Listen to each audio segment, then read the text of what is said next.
JDU हो या RJD हो या बसपा हो या माले हो या जो भी दल है एबीसी, वो हमसे सभी लोगों से रिलेशन है। आरजेडी से हमारी पहले भी कोई नाराजगी नहीं थी, आज भी नहीं है।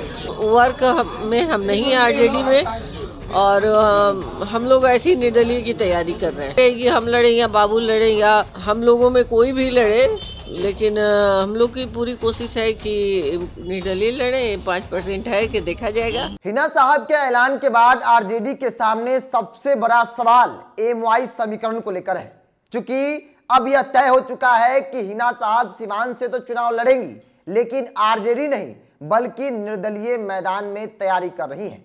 हिना साहब ने इस बात को लेकर ऐलान कर दिया है और कहा कि हमारा संबंध हर एक दल के नेताओं के साथ अच्छे हैं, सभी हमारे अपने हैं। हिना साहब चुनाव लड़ने को लेकर क्या कुछ कह रही है, पहले उनके बयानों को आप सुनिए। अपने लोगों से मिलना जुलना शुरू है और मेरे तो सारे ही अपने लोग हैं ना, उसमें कोई मेरा बटा हुआ नहीं है, और मुझे उम्मीद है कि इस बार लोग बहुत बढ़ चढ़ के चुनाव में हिस्सा लेंगे। कोई बात नहीं है, आरजेडी से हमारी पहले भी कोई नाराजगी नहीं थी, आज भी नहीं है। और रह गई बात कि वर्क में हम नहीं है आरजेडी में, और हम लोग ऐसी निर्दलीय की तैयारी कर रहे हैं। निर्दलीय चुनाव इंशाल्लाह हम लोग की कोशिश यही रहेगी, हम लड़े या बाबू लड़े या हम लोगों में कोई भी लड़े, लेकिन हम लोग की पूरी कोशिश है कि निर्दलीय लड़े। 5% है कि देखा जाएगा आगे। देखिए, हम मेरे जो है कांटेक्ट में सभी दल के लोग हैं। मैंने हमेशा से कहा है, सारे मेरे अपने लोग हैं, मेरा अपना सिवान का पूरा परिवार है।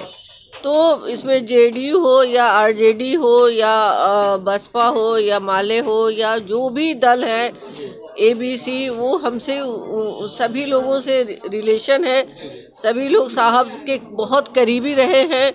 दल तो बाद में हुआ, पहले सब सिवान एक परिवार था। फिलहाल हम लोग इंडिपेंडेंट ही तैयारी कर रहे हैं, आगे देखा जाएगा, जैसा होगा वैसा आपको बताया जाएगा। तो आपने सुना, पूर्व सांसद, दिवंगत सांसद और आरजेडी के दिग्गज नेता रहे, एक पिलर कहा जाता था शहाबुद्दीन को, आज की तारीख में वो नहीं है। उनकी पत्नी आरजेडी के टिकट पर चुनावी मैदान में उतरी जरूर थी, लेकिन हार गई।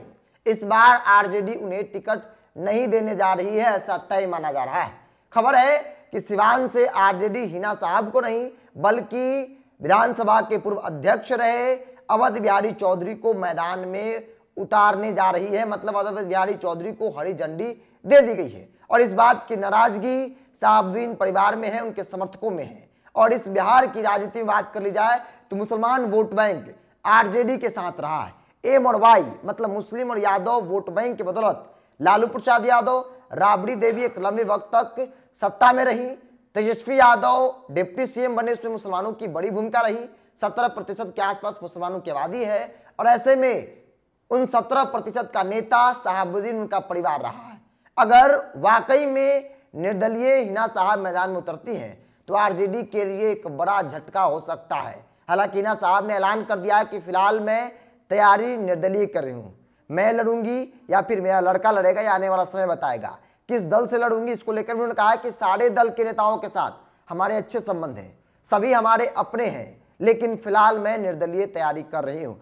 कई बार चर्चा हुई कि हिना साहब जेडीयू ज्वाइन कर सकती हैं, ओवैसी की पार्टी ज्वाइन कर सकती है, या फिर निर्दलीय चुनावी मैदान में कूद सकती है। तब उन्होंने इस बात का ऐलान कर दिया है कि वो फिलहाल निर्दलीय तैयारी कर रही हैं, और इस ऐलान के बाद आरजेडी को बड़ा झटका जो है वो लग सकता है। अगर वो आरजेडी के खिलाफ कैंपेन कर दी तो बिहार के दर्जन भर ऐसी लोकसभा सीटें हैं जहां मुसलमान निर्णायक भूमिका में होते हैं, जो कि दूर हो जाएंगे और आरजेडी को एक बड़ा झटका लग सकता है।